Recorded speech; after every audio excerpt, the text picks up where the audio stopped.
How to show up with Coca-Cola Energy. You're tired and you're thinking of canceling on your friends. Don't do it! Every time you cancel on a friend, a unicorn loses its horn and becomes a regular horse. Do you really want that on your conscience?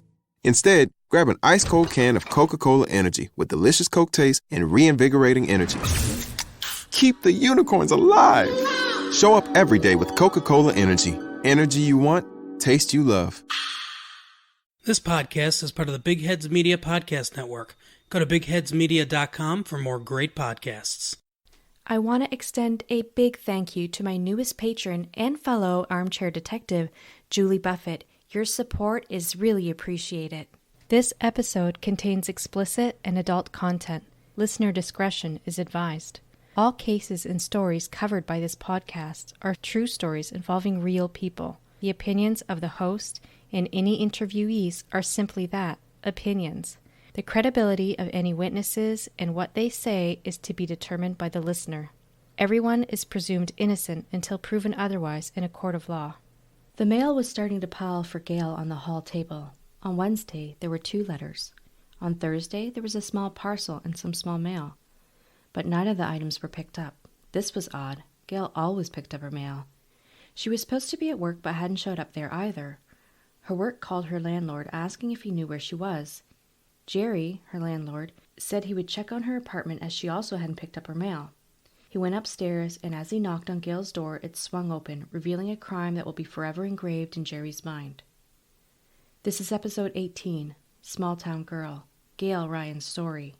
And this is your host, Genevieve Germain.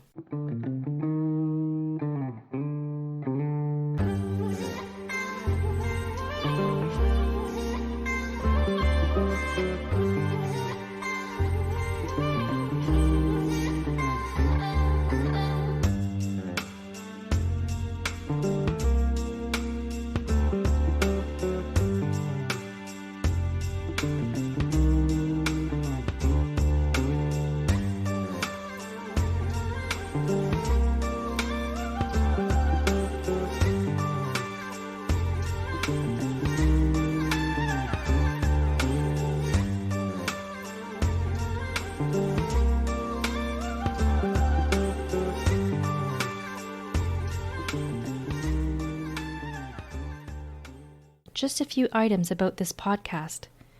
True Crime Real Time is a bi-weekly podcast covering missing persons and unsolved murders. We're available across many platforms such as Castbox, iTunes, Spotify, Google Play Music, and many others. Links, information, and pictures relating to the cases or stories we cover can be found on our website at www.truecrimerealtimepod.com or on our Instagram account or on our Facebook page. The links to Instagram, our website, and our Facebook page can be found on the podcast channel description. Photos, as well as any other information, are generally posted at the same time as when the episode is published. Now back to the show. Gail Ryan was born and raised in a small town in the province of New Brunswick in Atlantic Canada, near the Bay of Fundy. There were approximately 3,000 people living there the year she moved to Hamilton, Ontario. This was a big change for a small-town girl. Not only was she 1,500 kilometers or 957 miles away from her childhood home, family, and friends, but she moved from a village of approximately 3,000 people to a city of about 300,000 people. After high school, she enrolled and graduated from a business college while continuing to live with her parents and 2 younger siblings. After some encouragement from a friend already living in Hamilton, she packed up her things and moved there around the Christmas of 1972. She was a happy, outgoing, and attractive 20-year-old, and although was sometimes a bit homesick, loved the different opportunities the city afforded her and really enjoyed her independence. She had been ready to fly on her own and was excited about it. She was working as a file clerk in the credit department at Robinson's, which was a large department store in the city. She was finally going to be able to learn how to drive and had already booked her lessons. She felt perfectly content staying in for a girls' night in, watching TV in her flat, or going out to the bar for a couple of drinks. And she was working hard and saving money, and had already reserved her flight for the trip back home to New Brunswick for that Christmas of 1973. When she first moved to Hamilton, she had lived with the friend that had encouraged her to move, But around April of 1973, she moved in with her boyfriend to a 2-room flat they had rented for $80 a month. Around the same time, she was hired in the credit department at Robinson's department store. She had been there for just 4 months. Her boyfriend was a musician who was also from the province of New Brunswick in Atlantic Canada. The other tenants described Gail and her boyfriend as a cute couple. They would always be holding on to each other and would often come down the stairs with their arms around each other. The relationship wouldn't last, though. Gail's boyfriend found it hard to get work as a musician in the area and had moved back to New Brunswick at the end of August or beginning of September. After her boyfriend left, she started to spend more time with the girls from work. Either they would go out or take turns hosting a dinner party. On Thursday, September 27th, after receiving a call from Robinson's department store to ask about where Gail had been, as she hadn't been at work that day, her landlord Gerry agreed to check on her apartment. After all, they were getting a little concerned as well, as her mail had sat for almost 2 days on the hall table. Gerry walked up the stairs to the second floor of the single-family home to the 2-room flat Gail had been renting and knocked on the door. As he knocked, the door opened and Gerry saw the terrible fate that became of young Gail Ryan. Gail's body was laying flat on her back, legs spread on the floor of her room. She was mostly nude and she was laying in a pool of partially dried blood. The police were called immediately. Hamilton, Ontario police officers find Gail Ryan lying dead in a pool of partially congealed dried blood on the floor inside her 2-room flat she rented inside the home. Homicide detectives quickly determined that Gail had been murdered and had fought for her life. The struggle was concentrated in the bedroom, suggesting it had started and ended there. Gail was lying flat on her back. She was nude except for a sweater that was pulled up over her head, covering her face. Additionally, a pillow was placed over her head. This may signify some sort of emotional attachment to the victim from the murderer. This often suggests that they have some sort of regret after committing the act. The location and position of her body would also suggest that Gail had been sexually attacked before she was murdered. A broken soft drink bottle was found nearby, likely used in the attack, a weapon of opportunity. They also recovered a butcher's knife with a 6-inch blade, another weapon of opportunity. She lay in a pool of partially dried blood, and her Wednesday mail was not picked up. Gail was likely murdered on Tuesday night or early Wednesday morning. The autopsy results confirmed that she was hit on the back of the head, possibly with the soda bottle, and then stabbed multiple times in the chest and neck. I visited the location where Gail was living at the time of her murder. Here's an audio clip of the site description. I'm currently on Jackson Street West. This is the street where purportedly Gail Ryan lived at the time where she was murdered. Just to describe the area, it is a very quiet street. It's very cute. The streets are a bit narrow. It has a very warm residential area feeling, and surrounding this little residential nook are bigger buildings of the city, and so it's kind of like a little community within the city. Now, I'm not sure how that was in 1973 and what state of building Hamilton was under at that time. However, these homes would have been here in 1973. These are all older homes. They are well maintained. They're single-family homes. They appear to be single-family homes. So if any of them have rental units in it, they are converted from a single-family home. Now, Gail was actually staying in a 2-room flat or kind of like a boarder, I guess. And she was only paying $80 a month in 1973 dollars. This seems like a really nice area, to be honest. Well, you're in the heart of the city, walking distance to a bunch of stuff. It's really nice area. I'll take some photos. I don't know, there's just a little bit of a vibe here of fun, I guess. And maybe it's because it's the snow coming down at the time and the jarring differences between the modern, taller buildings in the background with this little nested community in the midst of it, with some dead-end streets, some one-way streets, some more narrow streets, and these smaller single-family homes. That just gives that vibe to it. I don't know. This street runs parallel to Main Street West, so Main Street West is busy, it's wide. This street is quaint and narrow. There is one new building, it's a condominium building, at the corner of Jackson Street West and Locke Street. That would not have been there at the time, obviously, so I'm not sure actually what would have been there. Presumably other homes. This street, as I said, runs parallel from Main Street West. Oh my goodness, this area is so cute. Okay, I need to pull over somewhere to take some really pretty pictures and I kind of give you an idea of this neighborhood. I'm going to have to do some research to see what it was like in 1973.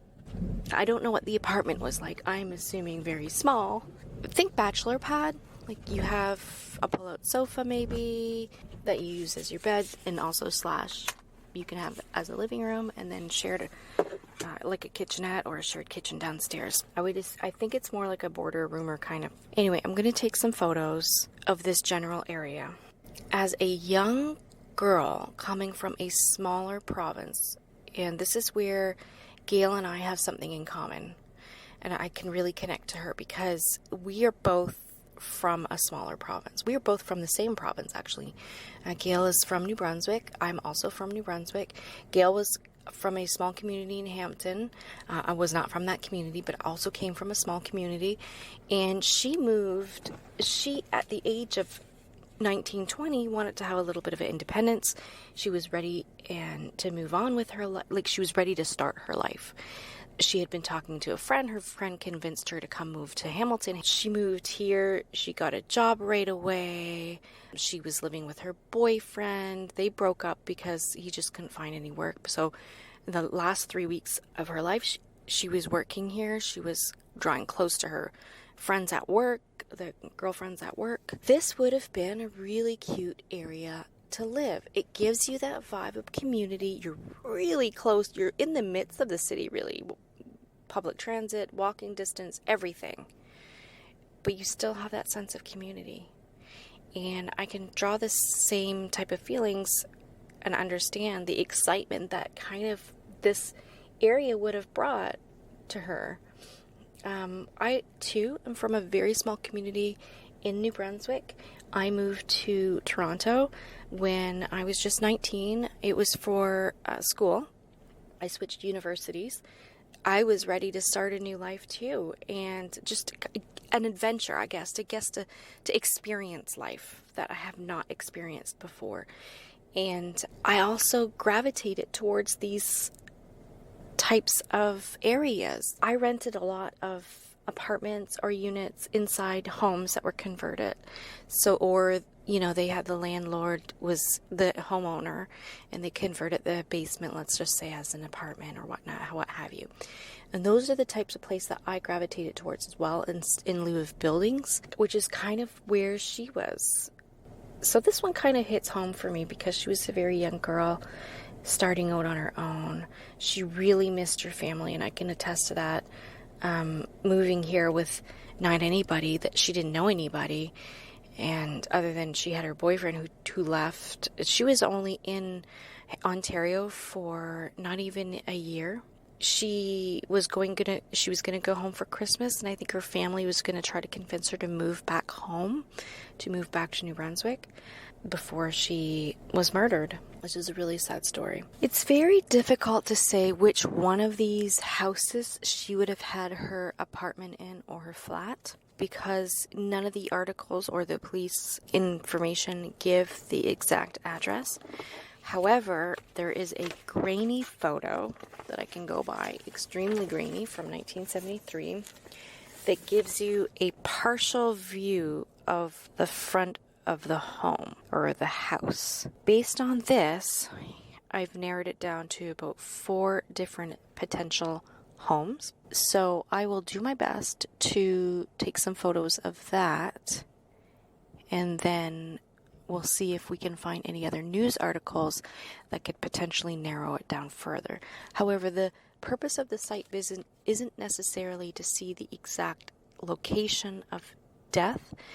It's more to do with identifying the area in which that person was located and what that area can tell us about the crime and the victim. And this particular area is a very cute area She lived here. I would have been happy to live on the street, very close to the city, but still really quaint. So that's really great for a young lady that's coming from a small town.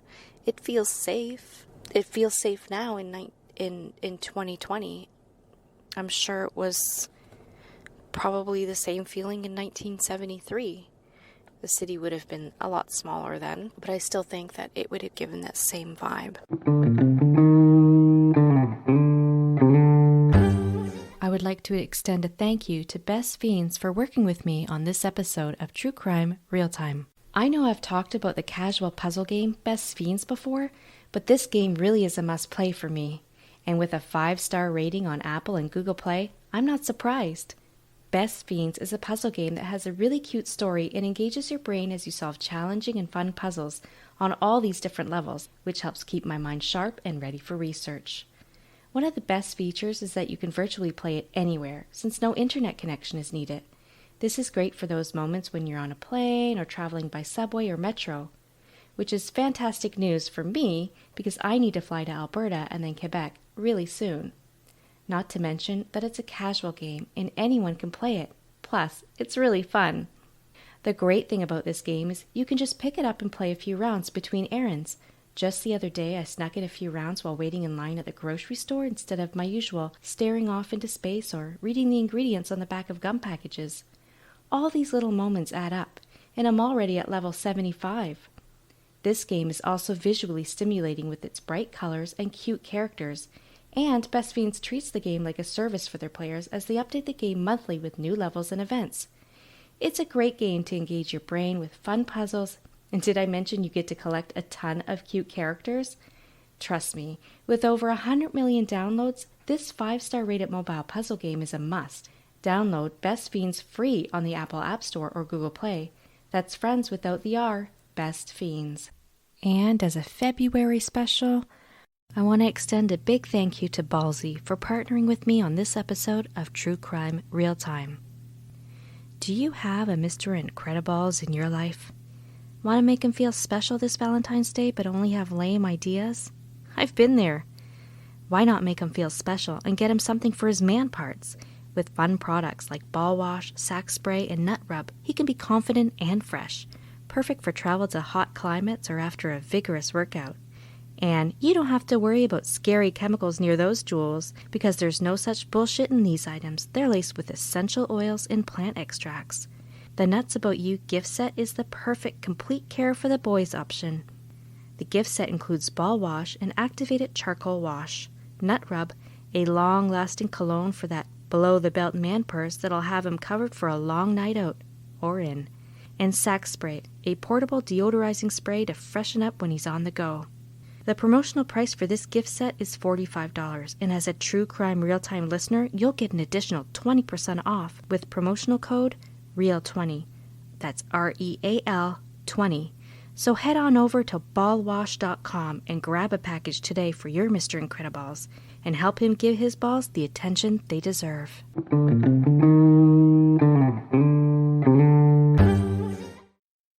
Law enforcement was able to track down her movements leading up to her murder. On Tuesday afternoon, September 25th, Gail left work in a good mood. She had a driving lesson with Dominion Driving School at 7:30 p.m. that day, which she attended. The school was located on Main Street West, only a few kilometers from her apartment. The lesson ended at 10:15 p.m. She walked across the street from the school and waited a few minutes at a bus stop. An eyewitness who is going into the school to apply for a position as a driving instructor told police that he saw two men who had been walking from the direction of Elmer Hotel and Main Street West and Caroline Street, speaking with Gail, and it appeared that she knew both of them. Two other witnesses also confirmed that Gail and these two men started walking east along Main Street West. When they were almost a block away, they all turned around and started walking back towards the hotel. They went into the tavern section of the hotel located off of Caroline Street. Some patrons of the tavern did confirm seeing the three at a table within the tavern. Tenants in the house where Gail lived also informed police that she returned home that Tuesday night at around 11:30 p.m. with a male visitor. They did not see the male visitor, however, could hear that it was a man walking up the stairs with her to her apartment. At approximately 1 to 1:30 a.m. Wednesday morning, the tenant just below Gail's apartment unit heard a thud followed by 2 more thuds. He yelled up the stairs for them to be quiet and then didn't hear anything further. Police were not called.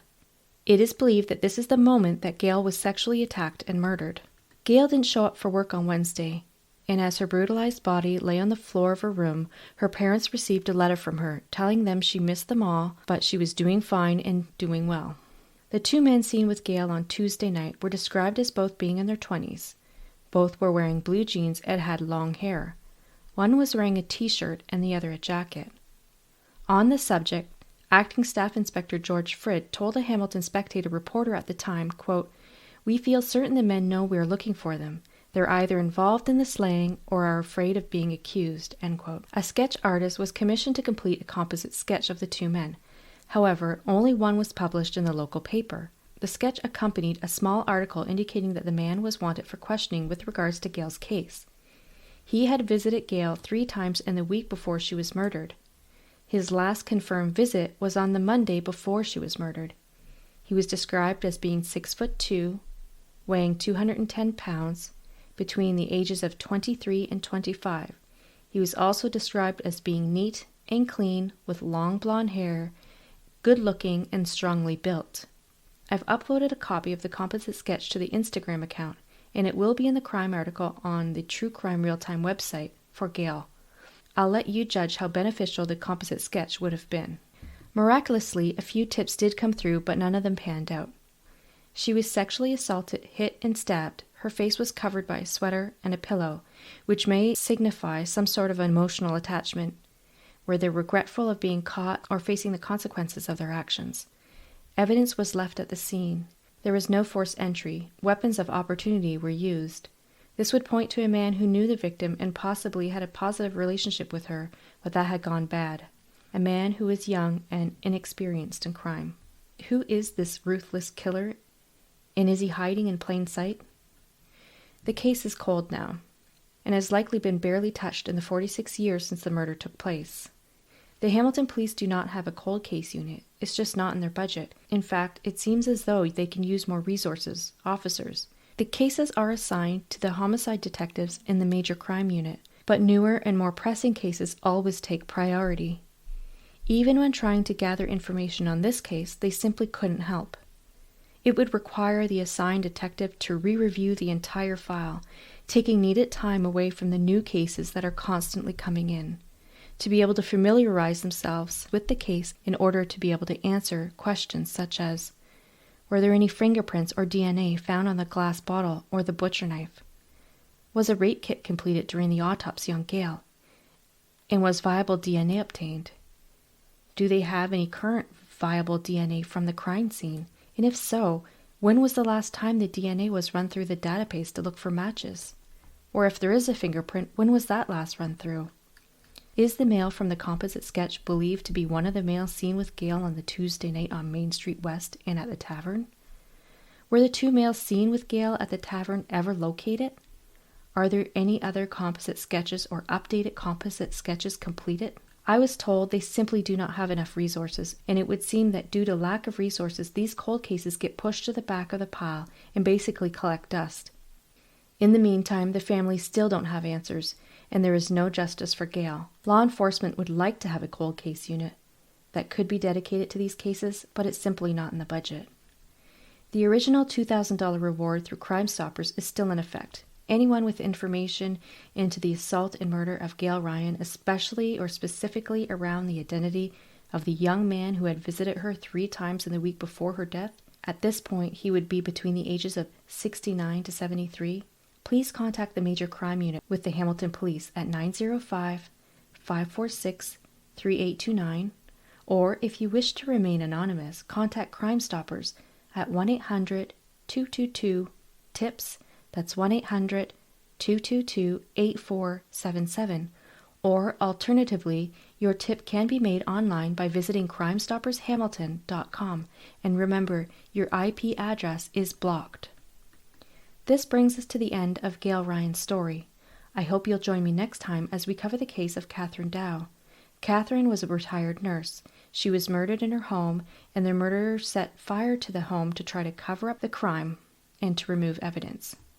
Until that episode, here's another podcast that I recommend.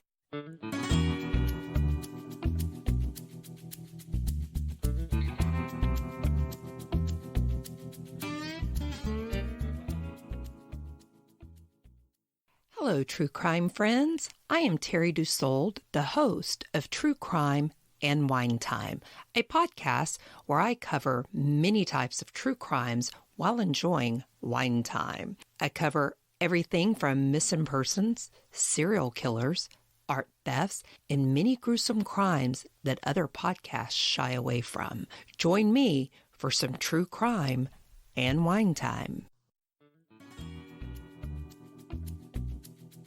And guys, I'm really excited to tell you I'm publishing my very first episode on the Canadian correctional system on Patreon, and research is underway on the second Patreon episode, which will cover the very last 2 people executed in Canada before capital punishment was abolished. If you want to listen to exclusive episodes, ad-free, and early release episodes, head over to patreon.com. That's patreon.com. There are several different options ranging from armchair detective to co-producer. The link is in the description. I would also like to thank all of those of you who've taken the time to leave me a positive review. I really appreciate all of your support. Make sure you check us out at truecrimerealtimepod.com to read the true crime article on this episode, as well as see the accompanying photos.